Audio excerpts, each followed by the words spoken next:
This is The Creative Way on the Jefferson Exchange. I'm Vanessa Finney.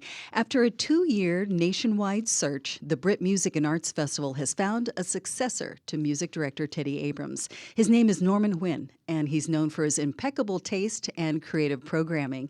He's here in the studio to share what he has planned for the Britt in 2026 and beyond. Welcome, Norman. Thanks for having me, Vanessa. So, you've already had a taste of conducting at the Britt Pavilion. Some of our audience may remember you guest conducted The Princess Bride in 2023. So, I'm curious, what was your first impression of the organization and the community back then? Well, first off, it was amazing. And I had a lot of experience in Oregon. I was the associate conductor for the Oregon Symphony for 7 seasons, but I'd never visited Southern Oregon.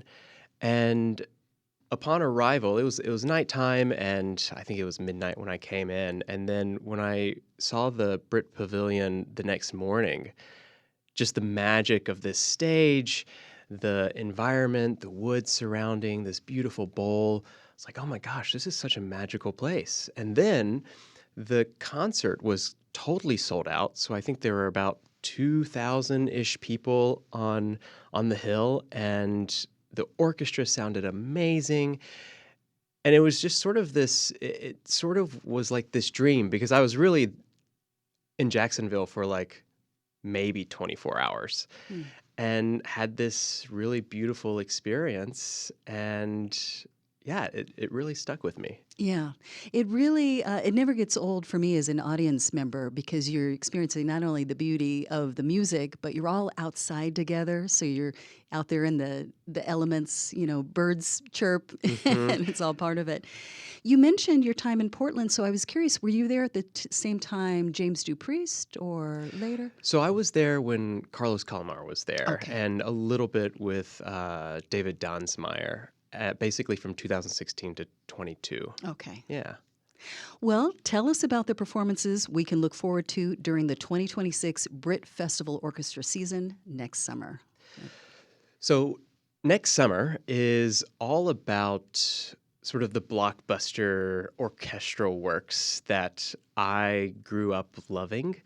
I really wanted the audience to get a sense of my musical taste, not only with the big standard repertoire, but music by living composers, music from known composers pieces that may not be as well known. So each program has a piece that people, if you don't recognize the name of the piece, you'll definitely recognize the melody. For example, we're opening the season with Dvorak's Symphony No. 9 from the New World, and it has that famous coming home theme in the slow movement. Da, da, da, da, da, da.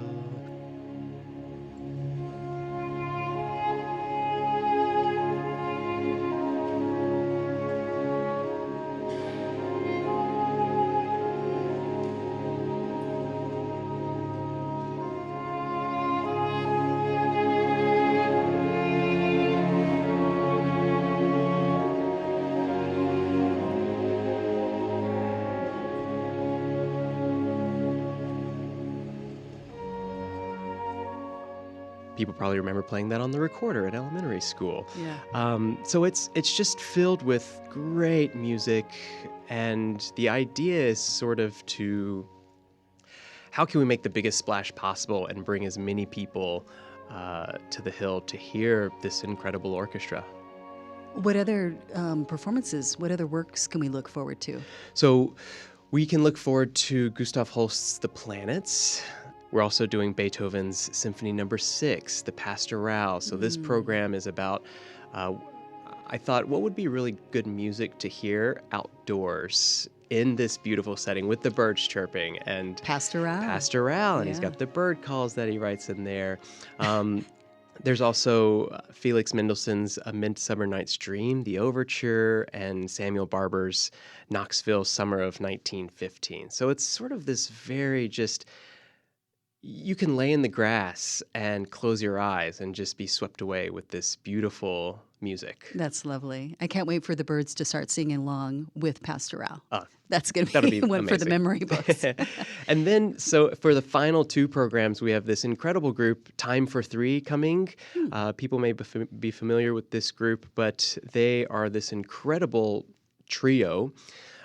Two violins and a bass, and they also sing really well. So this concerto that we're playing by Kevin Putz called Contact, he wrote specifically for them, and it starts with them singing.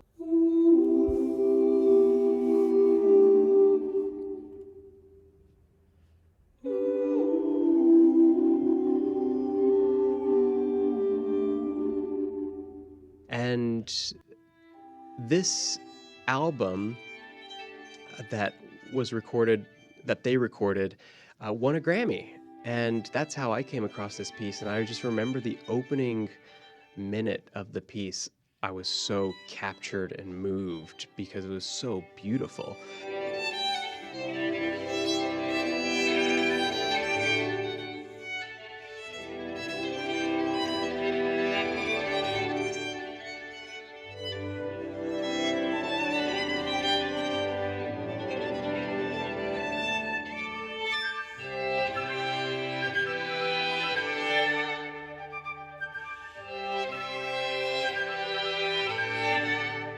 And we're pairing that with Mozart's Symphony Number 41, Jupiter. So this sort of program is space inspired.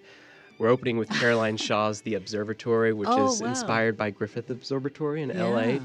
And how Mozart ties in is Mozart's included, I don't know if you know this, but on the Voyager 1's golden record, which Right. we sent all the way out into space. It's like billions of miles away now. But if aliens were to come into contact with this golden record on Voyager 1, they would hear some of Mozart, Bach. The Beatles famously declined being on it.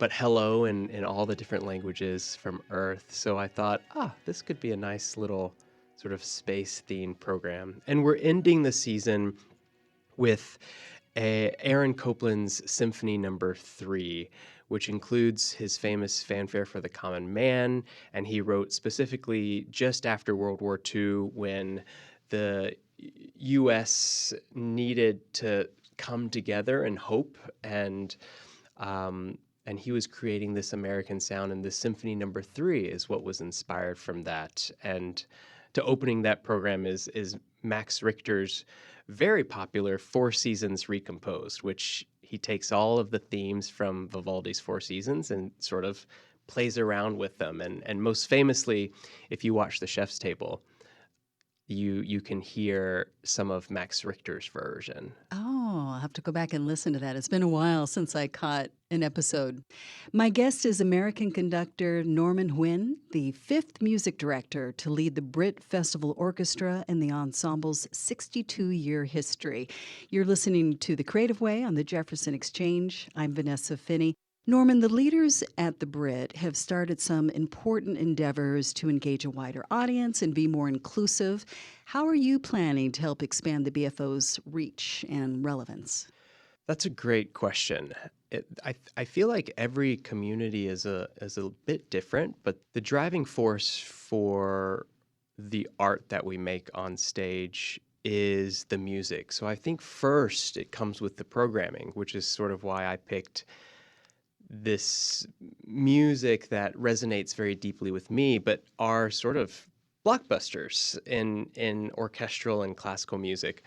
The other aspect of this, I believe, is using the orchestra in other genres outside of classical music. So you're starting to see this with the film concerts live that we do, but imagine some of the artists that the Britt Festival brings outside of the orchestra season, like Ringo Starr, for example, or Smokey Robinson, or Earth, Wind, and Fire. Some of these big artists have shows where they include orchestra. And so if we can tag along and sort of bring people who love other genres of music, introduce them to the orchestra with music that they already love, invite them to come hear music that was written specifically for the orchestra. I think that's a powerful way to build an audience. And the other thing is really engaging the community in the Rogue River Valley and expanding the reach and what we do, not only on the stage, but how can we take the musicians out into the community and just talk about this incredible art form. Do you go into the schools, or do you have other educational outreaches like that? So the orchestra specifically doesn't go into the schools, mostly because we come in the summertime, right? But in the winter, we do have a chamber music series where we bring a string quartet or other ensembles, and they do visit schools to sort of expose these different grade levels to different combinations of instruments. There's also in the summertime other engagement activities that the community and education engagement department does. Sort of this, one of my favorite ones is hearing about the, not band camp in the sense where you get a marching band together, but like a rock band. Imagine a School of Rock type of program where you form all of these fun little bands together and they learn how to play the drum set, the guitar, electric bass, and sing, and they give performances at the end of the week, which I think it is an amazing way to introduce young people to just music in general. Yeah, it is a low-stakes way to introduce a young person to different instruments, to let their hands get on different instruments without their parents having to rent or buy it. Exactly. Yeah. They just have to listen to the drum set, in the living room. Norman, how did you get started? So I started in middle school band. When I was around third grade, my cousin brought home a trombone, and I was so fascinated just by this big piece of metal that could slide around and make a really loud sound. But I was told I couldn't pick an instrument until middle school. So I waited until seventh grade. This was when middle school started in Alabama, and picked the trombone, and the rest is history. I fell in love with it. I was really good at it from the very beginning. So I'd finally picked up something other than video games that I was good at, and found this fun community in terms of being in a band, and just took off from there. And were you pretty self-directed with practice, or? I was, only because it felt very natural and easy to me, and which is, I've never thought about that, but I just remember going through Essential Elements 2000 was the name of the method book, and played through everything. And whenever a new note came up with a new position or new music aspect came up, I just read about it and kept going. There you go. And I'll just say for our audience that there's a way that any adult or child could experiment with a new instrument, even if they're not connected with the school, and that's through our public library system. I've checked out a ukulele, I've checked out a mandolin, and so there's those opportunities there. That's awesome. And Norman, did you go on to earn a BA in music performance in trombone and then do conductor studies, or what was your education? So I went to the University of Alabama for music education, and I was on track to be a band director, and then discovered orchestral music and went on to get my master's degree in orchestral conducting up at the Peabody Institute in Baltimore. Ah, wonderful place. Well, Norman, thank you for joining me today. Thank you so much for having me, Vanessa. Looking forward to next season. You've been listening to The Creative Way on the Jefferson Exchange. My guest was Norman Huynh, the new music director for the Britt Festival Orchestra. You can learn more about the BFO schedule at britt.org. I'm Vanessa Finney, and you can hear this conversation at jeffexchange.org and wherever you get your podcasts.